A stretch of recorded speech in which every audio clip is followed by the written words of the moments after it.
Aggie soccer got the dub, home opener. Aggie football, 1 week from game week. Chant with me. What's on your mind? The Houston Astros had a horrific homestand. It was a chance to make some hay, maybe open up a couple of game lead in the West, and instead they face planted and fired Dana Brown this morning. Now, it was Espada who accidentally pulled Hunter Brown Saturday. It was Espada who mismanaged his bullpen, but they fired Dana Brown. Week 2 of the NFL exhibition season wrapped up. So whatever's on your mind, text. Sharing is caring. We'll begin the day, maroon and white notebook. Where else would we begin? Aggie soccer Saturday, home opener, Sam Houston State, Howdy Week, 5-0. Ooh, soccer terms. 5-0. Trinity Buchanan has been the bright spot for Aggie soccer to begin the season. She had 2 goals and an assist in the 5-0, which, in layman's 5-0 final score. Aggie soccer knocks off Sam. That's the home opener. Now, up next for Aggie soccer, Thursday, home, Air Force, 7 o'clock, Ellis Field. Maroon and white notebook. Aggie volleyball began their season. They were in the AVCA first serve, and they went 0-2. Injury. Best player out both matches. So they went 0-2. And again, that's a heavy hitter tournament. That's where all the top teams went. Louisville, and then SMU, pair of top 11 teams. Injury, they weren't at full strength. They, up next for Aggie volleyball, home tournament, Friday doubleheader, Grand Canyon, Arkansas State. That's 11 a.m. and 7:30, the Texas A&M Invitational. And I know people were fired up, spitting nails, punching puppies, couldn't wait. But due to injury, not full strength for the matches to open at a brutal AVC first serve. Matter of fact, this upcoming week, Thursday, Aggie soccer at home, 7, Air Force. Friday, volleyball, doubleheader, 11 and 7. And then Saturday, volleyball at 7 versus Cal Poly. Week ahead, if you want to go catch some A&M. Again, it has begun. It has begun. Check it out if you wish. Maroon and white notebook. Do you remember last week? A&M had like 3 transfers in the D1 baseball top. Was it 50 or 100? Including the number 3 transfer in Savoy. Well, prep baseball did their top 150 freshmen who made it to campus list. And the Aggies had 4 players. Aggie baseball had 4 players in the top 150 freshmen who made it to campus. Number 63 was Ryan Harwood. Number 79 was Matthew Kelly. Number 102 was CJ Sampson. And number 137 was Drew Milner. So that's 7 new to the program. The 3 transfers, 4 freshmen, who are some of the top, most talented incoming new faces in the country. And what interests me about that, just the overviewing thought I have, talent hasn't been the problem for Aggie baseball the past 2 years. What has? What's been the problem? Why have they achieved the past 2 years? We know they did 2 years ago when they were the consensus unanimous number 1 team. Last year, the question ends up being, did they over by hosting, but then under by not advancing when you host? Last year is a very confusing thing for me with Aggie baseball. You need to ask yourself that, by the way.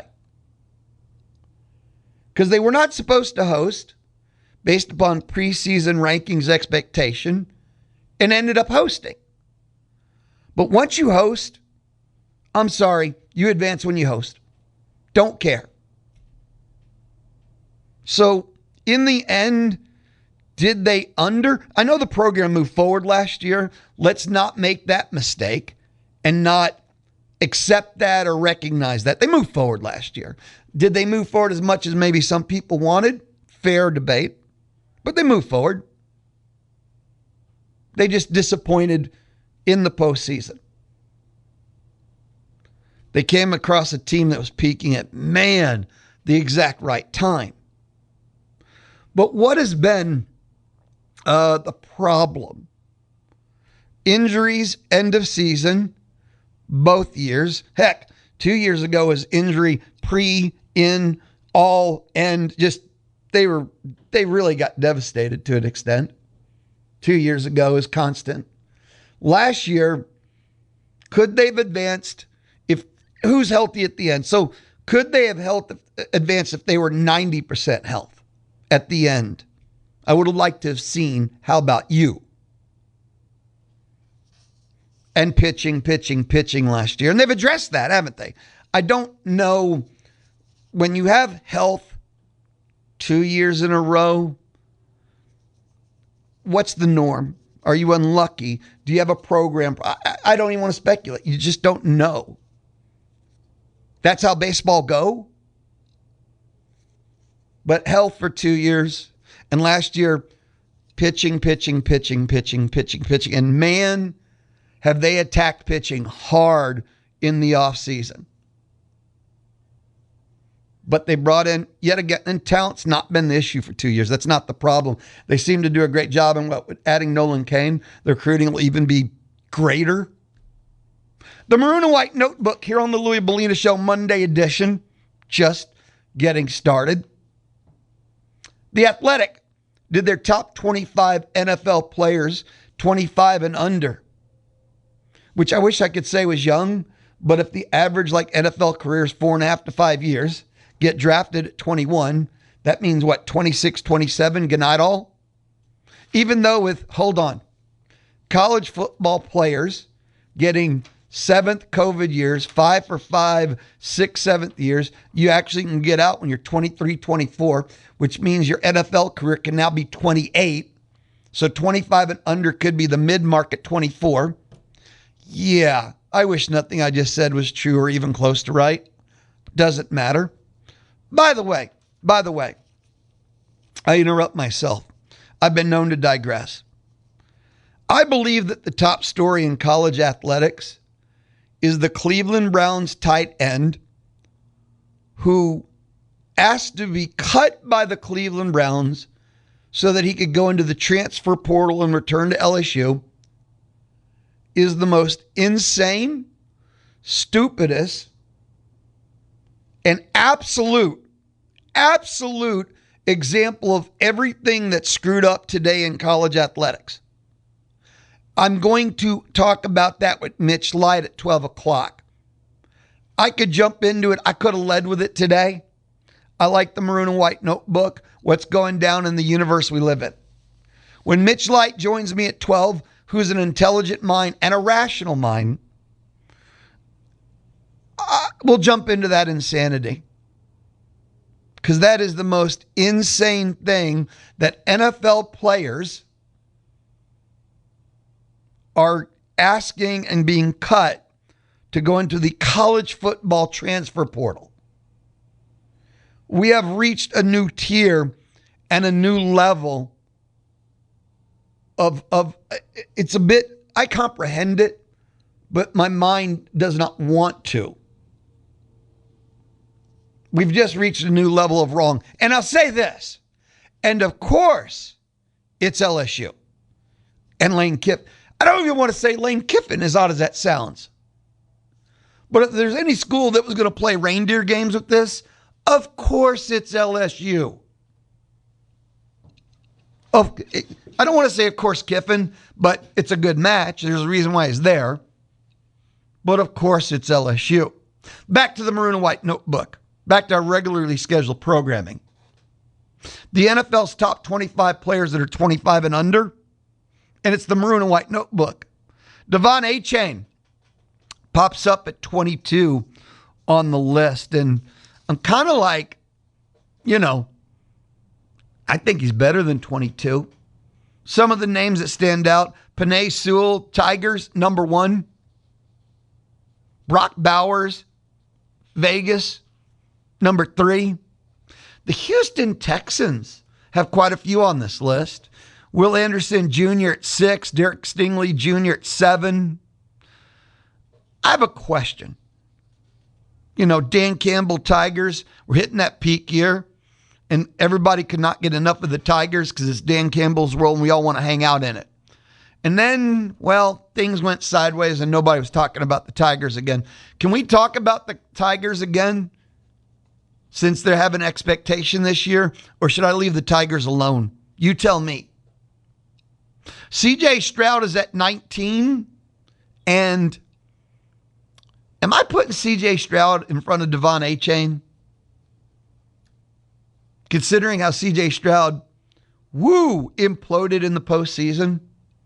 It was so bad that it was bad enough to, yes, I think discredit everything he did prior to it because it was nasty awful.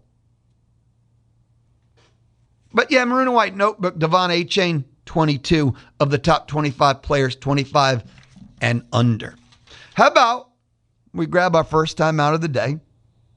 We're just getting started. The Louis Bellina Show, of course. And it is presented by CC Electric, built on faith, family, and community. And it's the Louis Bellina Show, Monday on the Zone 1150 AM and 93.7 FM. You love your Aggie football. We do too. Hells yeah. Listen to every game on the Zone 1150 AM and 93.7 FM. The Louis Bellina Show, Monday. The Louis Bellina Show. I'm inside the Charles Schwab studio. We're just beginning. Again, 11:35, Aggie football players will listen. 11:56, high school football update.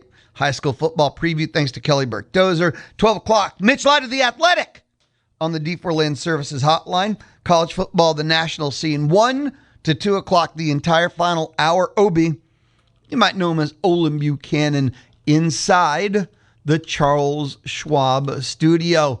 That's a Monday here on the Louis Bellina Show. I got a text message, Chris in Montgomery. Did I say Detroit Tigers, Dan Campbell, not Detroit Lions, Dan Campbell? Did I really do that?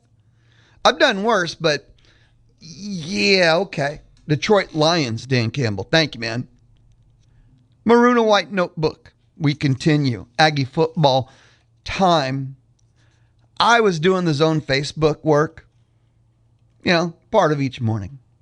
And there was this beautiful, it was A&M football, because I said Maroon and White Notebook football, and just a graphic.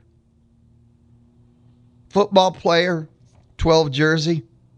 He's facing the stands, Kyle Field. It's a maroon haze, kind of all over the photo. And it's looking up to Kyle Field stands, 12 days until kickoff, kind of on the, what is it called? The side of the stadium there. You got the lights kind of shining in the the fog of the maroon. It's beautiful. And it's just simple. 12th man player, the maroon fog, Kyle Field. The lights are just, the Kyle Field lights are just staring right at you. 12 days until kickoff. And I think all of us know it, and I think most of us feel it. And I say us. I think if we're gathered here together on the Zone, if we're gathered here on the Louis Bellina Show, we're some percent, 90, 20, some percent, Aggie football, soul, spirit, fire, let's go, right? 12 days until kickoff. And I took my time and stared at it. Let's just say it's got a little haunting to it, which I kind of like. But beautiful. I'm from the Let's Go. And at the top with the lights, it says Texas A&M football with the A&M logo on one side and the SEC logo on the other. Yeah, let's go. And this weekend, I was working up here. Just catching stuff up. We have high school football that starts this week. And here on Bryan Broadcasting, we're the home for 5 different high schools. Like Bryan High plays here on the Zone. A&M Consolidated is on News Talk 1620 94.5. We have Rudder and they're on Magic. We have, I got to go through all of them. I don't want to screw up. I've already, tried to put Dan Campbell coaching the Tigers. He'd be great there, but that's not the point. And we have College Station High is over on Maverick, and Navasota is over on Willie 1550 AM. So, I'm trying to make sure we're set for that. And, of course, this weekend had to polish and check everything. Our Aggie Football Saturdays. If you're new to town, hi, hello, and welcome. But the Zone is your home for Aggie football. We have every single game. Home, road, CFP. Aggie football you'll hear on the Zone. But there's more than just the game. It's an Aggie Football Saturday, right? And here on the Zone, this is what it looks like. 4 hours before kickoff. Sure, I'm on a roll, right? 4 hours before kickoff, it's the Kearney's Pub Game Day Show, and it's brought to you by TexAgs.com.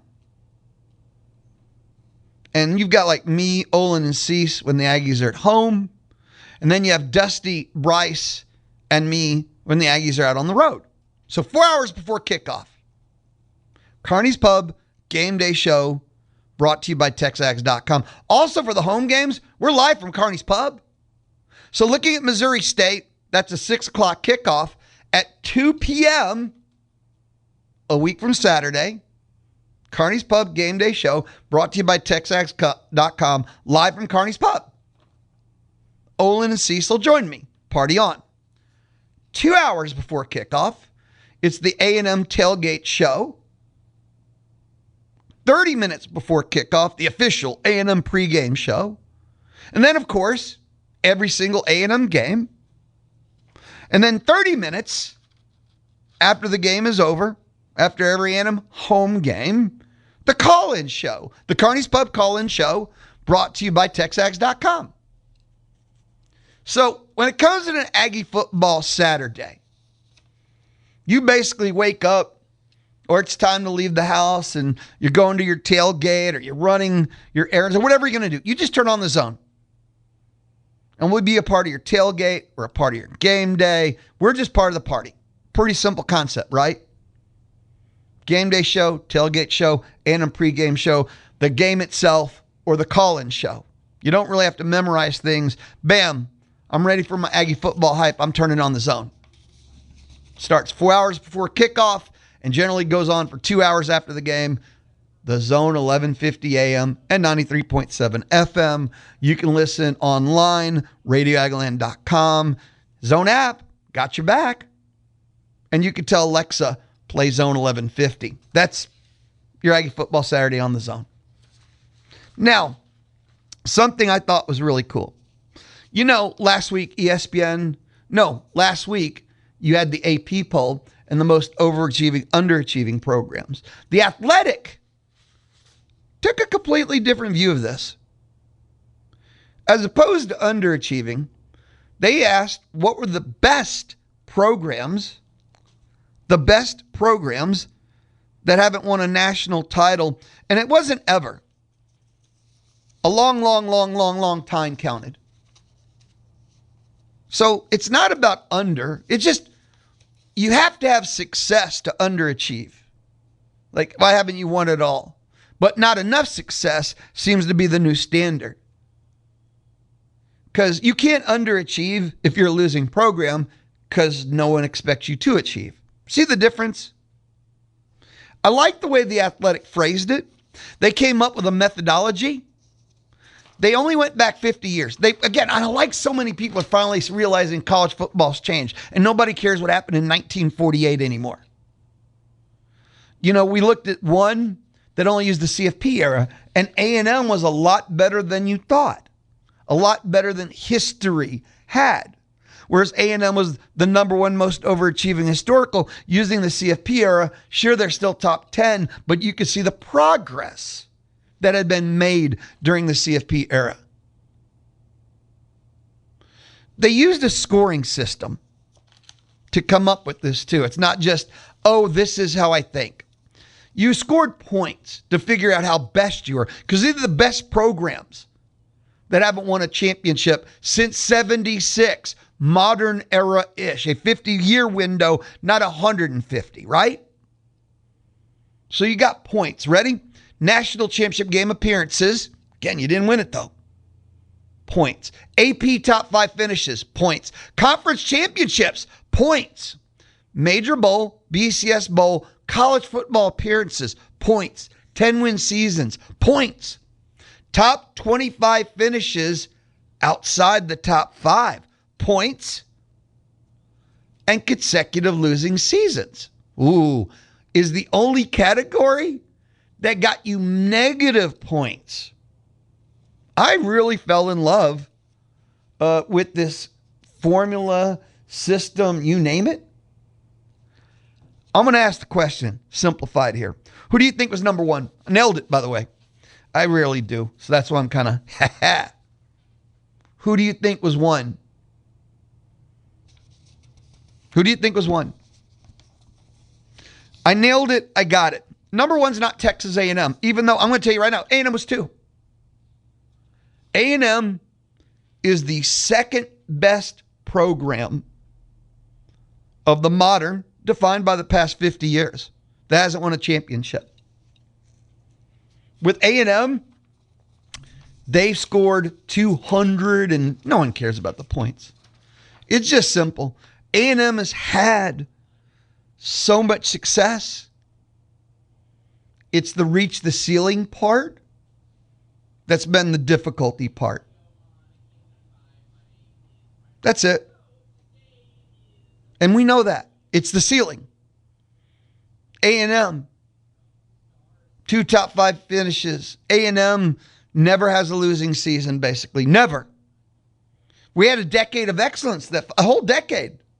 They spent 1/5, 20% of that period as a top 5, top 8 program. A lot of points are in there. A&M used to used to go to New York 6 bowls. New Year's 6 bowls like it was nobody's business. They do have a CFP appearance now. So A&M, and does that give you perspective by understanding A&M's relation into other programs? That using a formula and not just eyeballs and feelings, that A&M on the scoring system, second best program without a national championship in the past 50 years. That's Texas A&M according to The Athletic, and a scoring system, and not one writer just kind of trying to get clicks and likes. Number one, I nailed. Number one, I was like, yeah, Oregon. And they mentioned they were a pretty middling program until they won the Pac-10, reached the Rose Bowl in 94. And since that day, they've never looked back. Nike money. They played for the national championship twice, 2010, 2014. They've won the conference championship in both the Pac-12, Big Ten. Just don't have that natty in the time window. So Oregon won, A&M 2. I'll tell you something. The shocker for me, since I get 1, and I knew A&M was going to be like, I think A&M's pretty good. I thought they'd be in the mid, like a 5, 6, 7. So they're 2. Okay. 3, 4, I was like, what? 3 is Virginia Tech. 4 is TCU. I thought Penn State, but maybe Penn State has a natty in there, back when polls ruled the world. But 3 was Virginia Tech, and 4 was TCU. 5 was UCLA. So yeah, an interesting, again, the formula part, take the guessing and the work part out. But A&M is 2. A&M is 2. Best program without a natty since 76. 50-year window. That's why they picked it. Modern times. As modern as we can look at. How about we grab a timeout, come back, and we'll have our Aggie football player listening from fall camp. This is the Louis Bellina Show on a Monday. This is the Louis Bellina Show from inside the Charles Schwab studio on The Zone. Listen to The Zone at radioaggieland.com. Oh. Thanks to Loyalty Plumbing. The pros at Loyalty Plumbing are ready to serve you, Aggieland. Visit them at loyaltyplumbingllc.net. The Louis Bellina Show, presented by CC Electric, residential, commercial, and industrial services. Time now, Aggie football fall camp listen in players. Here is Terry Bussey. Terry, what's this offseason been like for you, and what's kind of been some of the focuses of the offseason? Because it seems like it's made a difference, at least in fall camp. For sure. I mean, it was a big off season for me, being able to get back healthy, get my body feeling right. Probably the best my body's felt since I've gotten to college. Just overall, this summer and this spring, I was working on being a better receiver. Overall, just at the line of scrimmage, moving people in my routes, being able to create separation and stuff like that. What did that look like? You were talking about building strength, but also trying to do stuff to help keep you healthy too. What does that kind of look like on the day-to-day? Just overall learning what my body could take. I mean, coming from a small school, I was just doing everything. My body was pretty much burnt out. So not trying to put myself through too much with the workouts we got here and stuff like that. Not trying to do too much, too extra, but to do enough so I can get myself ready for the season. What were you dealing with back in the spring, and just when were you back to 100%? I had a little ankle injury in the spring, set me back a little bit, but got back from that really quick. So it wasn't too bad, wasn't into too major. Have you undergone any like physical changes, like weight gains or Yeah, definitely. I probably gained about 10 pounds over the year. So just overall, my body feels more stronger. Stayed at the same percentage body fat wise. So just overall, getting my body stronger, being able to take more plants, more cuts, more hits, and stuff like that. Have you felt like this has been a stronger fall camp, that you've been one of the standouts in fall camp so far? Yeah, not even just being a standout. I mean, just going back from my freshman year and even last year, just seeing the improvements I made at the line of scrimmage, in my routes, and just being able to come out my breaks and stuff like that. Just seeing overall difference in the player I became at the receiver position. And since you've been here for 3 years, what has been the one thing that you've improved on or wanted to keep improving on coming into this year? Definitely my football IQ. I mean, I pride myself on being one of the smartest players on the field, so just being able to get in the film room, just knowing coverages and where I need to be, when I need to be there, and stuff like that. What's a fair expectation of what to expect from you and the production-wise this year?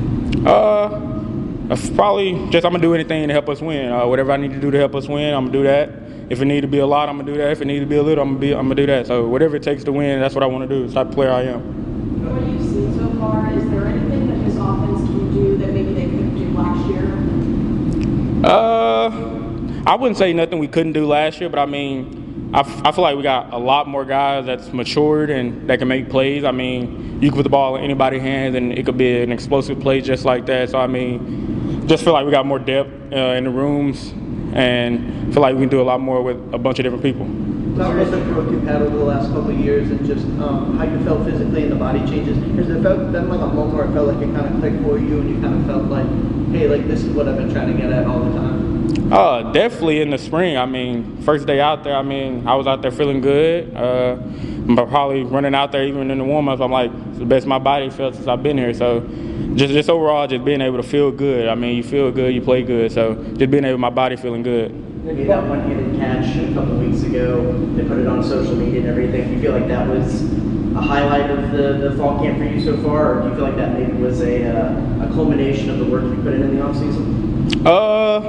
No, because the night before I had exact same play, exact same situation, and I ended up dropping it. So, I mean, we just ran it back, and I made the play that time.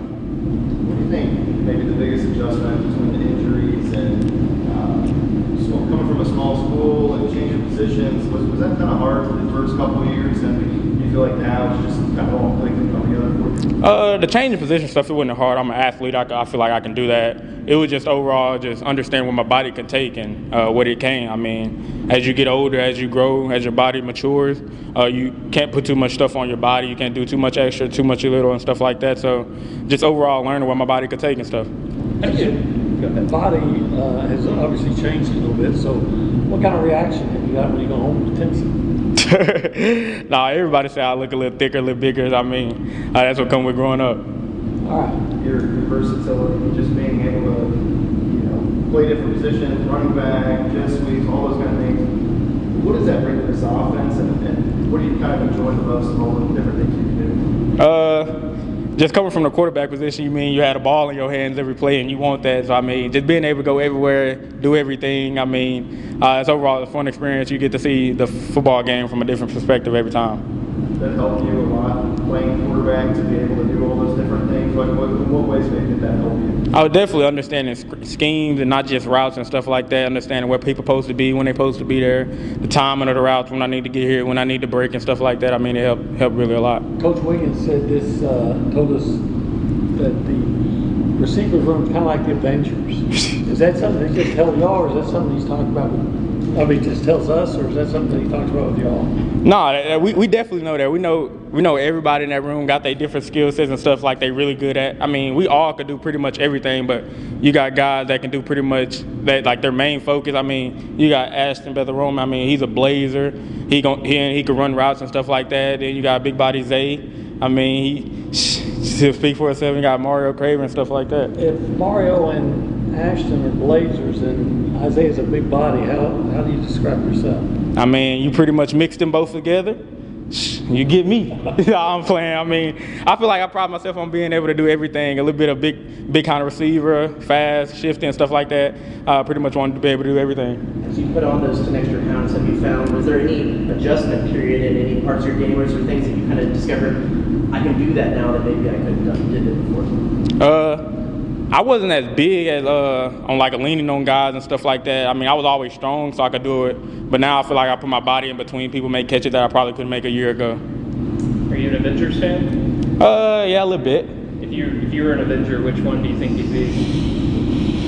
An Avenger, I would be, say Thor. Yeah. A little bit of Thor. Yeah. I mean, he's strong. Got a lot of power. I feel like that's what I am.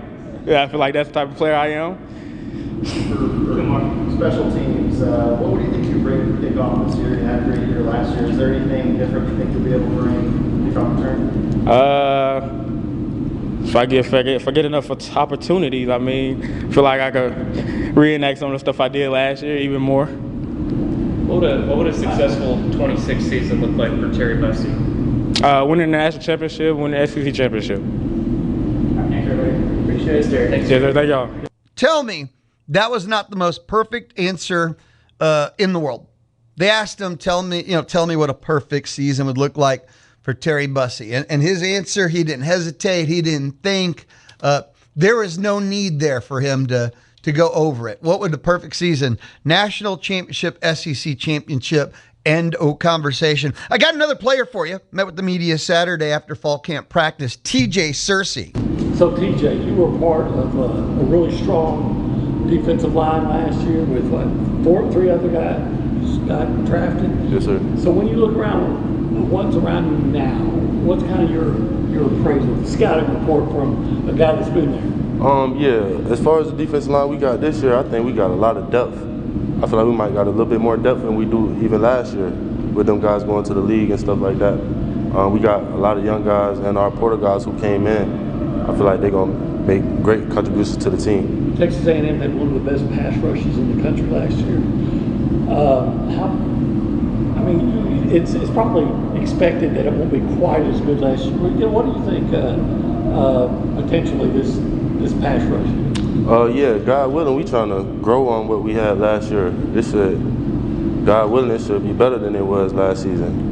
We doing everything we supposed to do. Why could it be better? Like I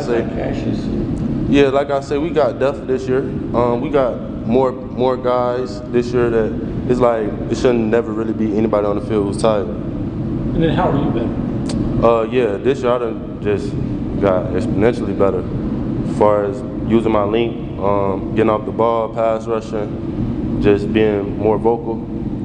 Yeah, for sure. How would you describe Anto, both as a player and just a person, as someone who's gotten to know him over this past year? Yeah, Anto, he a real cool dude. He's super smart. He love football. He hasn't left the facility all fall camp, so that pretty much show you what type of dude Anto is. What's the most maybe impressive thing that you've seen him do, whether it be on the field or in the weight room even? I'd probably say Anto's most impressive part of his game to me is his get off. He's very twitchy off the ball. A lot of people have been talking about your leadership style and just how you kind of develop in year two. What does that look like for you, and has it been a point of emphasis to kind of take that on this season? Yeah, I've definitely been trying to lead a little bit more. I feel like I used to lead more so, try to lead by example last season, just try to do everything right and just hope people would see me. But this season I'm kind of, using my voice a little more, speaking to people. Other new guys or guys with less experience at linebacker to start this year, what is the communication been like and their ability to kind of get everybody set up? Yeah, the new linebackers that came in, they communicate very well. All the walkthroughs we have been helping them a lot. I feel like they got the defense pretty down pat. So you feel me? And it's year one under Lyle Hempel's DC. What do you learn from him, and what has been the biggest thing that he's preached to Kelvin? Yeah, Coach Hempel, he just preaches effort, attack and effort. That's our main things, and just have urgency. That's the main thing Coach Hempel cares about. If we out there playing hard, everything else gonna fall into place. How much pride do you take kind of stuff beyond pass rushing, stopping the run, tackling, and what do you think made you so good in that area, those kind of areas? Yeah, for sure. I take just as much pride in stopping the run as I do in pass rushing, because I feel like you're not able to pass rush until you stop the run, so you gotta earn the right to rush the passer, obviously. So yeah. I think that helps you complement Marco, Anto, and for your pass rushing, what have you kind of working on this offseason? I've really been working on using my power, and I think it definitely helps me complement them guys, as we have, like I say, other twitchy guys on the edge that can combine with me using my power. I think that cause a lot of problems for offenses. Who were some of the offensive linemen that you've gone against that stood out to you? At practice? Yes. Honestly, our offensive line looks pretty strong. Wilt and Tyree, them two tackles they've been doing pretty good against me. You mentioned the depth that you feel like you guys are really developing at the defensive line. Just who are maybe some of the guys that have really stepped up and made some big strides this offseason that will give you that depth that you're looking for? Yeah, for sure. I mean, we got, like Elko said the other day, we about got 22 starters on defense. So it's like, it's countless guys that could come onto the field, like whether it be Marco, Anto, Ryan, Sam, and Pimba. I just feel like we got a lot more pieces than we did last year, where we'll be relying on just a couple of guys. Appreciate y'all, man. That was TJ Searcy, and before that was Terry Bussey, and that was our Aggie Football Player Listening Fall Camp Edition. Up next, high school football preview, thanks to Kelly Burt Dozer, 11:56, Fridays and Mondays on the Louis Bellina Show. And then up next, 12 o'clock, Mitch Lottie, The Athletic on the D4 Land Services Hotline. Every Monday at noon, college football, the national scene, the national level. Something big is coming on September 2nd. DraftKings Game Day arrives with massive deals, exclusive deals, an all-day celebration built for sports fans. The countdown has begun. All roads lead to game day. And the DraftKings Sports app is now live in all 50 states. That means from Texas to California to Florida, every fan is in on the excitement. If you're a new DraftKings customer, you can sign up with the code KZNEAM. You spend $5 to get 200 in rewards within 21 days. The code is KZNEAM. Event trading offered by DraftKings Predictions, a CFTC registered introducing broker. Trading involves risk of loss. Market availability varies. Eligibility restrictions apply. $50 every 7 days via click-to-claim issued in non-withdrawable prediction dollars that expire in a year. If you want to check out the terms, dking.co/predictions promo. Nationwide based on sports books, predictions, and free-to-play sports contest availability varies by state. The Louis Bellini Show. Dial 979-693-1150. Hello. To visit with him. Hello. Or to win. Hello. On the D4 Land Services Hotline. Dial 979-693-1150.